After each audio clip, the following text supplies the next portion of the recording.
জামালপুরে স্কুল ছাত্রী দুই বোনকে গলা কেটে হত্যার ঘটনায় ক্ষোভ বিক্ষোভ চলছে পুরো জেলায়। এখনো থমথম এলাকা।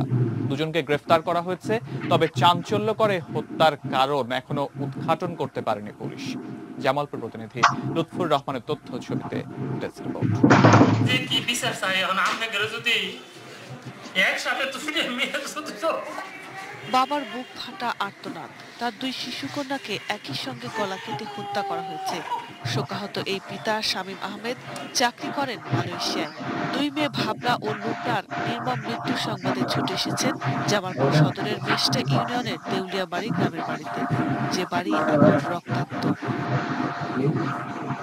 ভাবনা মান্নাফিয়া উচ্চ বালিকা বিদ্যালয়ের নবম শ্রেণী ও লুবনা হাসিল মতিউর রহমান একাডেমির চতুর্থ শ্রেণীর ছাত্রী ছিল।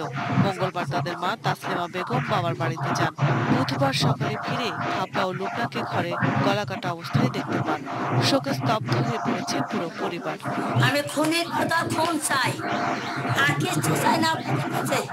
আমার ভাগ্নের খুনের বদল যেন তার ফাঁসি হয়, অতি তাড়াতাড়ি যেন হয়। একই সঙ্গে দুই শিশুকে এমন নির্মমভাবে হত্যার ঘটনা মানতে পারছে না এলাকাবাসীও। আমরা চাই যে প্রশাসন আমাদেরকে পর্যাপ্ত সহযোগিতা করবে এবং এই হত্যাকাণ্ডে যারা জড়িত তাদের সুষ্ঠু বিচার করবে।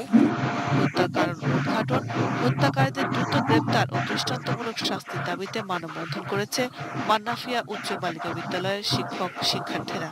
আমাদের খুব প্রিয় ছিল, এইভাবে যে তাকে হত্যা করা হবে আমরা সেটা জানি না।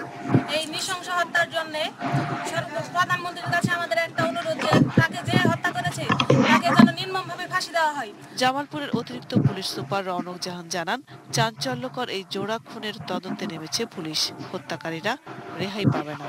আর মামলার তদন্তের অগ্রগতি এখনো পর্যন্ত আমরা প্রকৃত রহস্য উদ্ধারণ করতে পারিনি, তবে তার সর্বাত্মক প্রচেষ্টা অব্যাহত রয়েছে। আমরা অতি শীঘ্রই আশা করছি এই মামলার রহস্য উদ্ঘাটন করতে পারবো। Roksana Zerin, desk report, ATN news.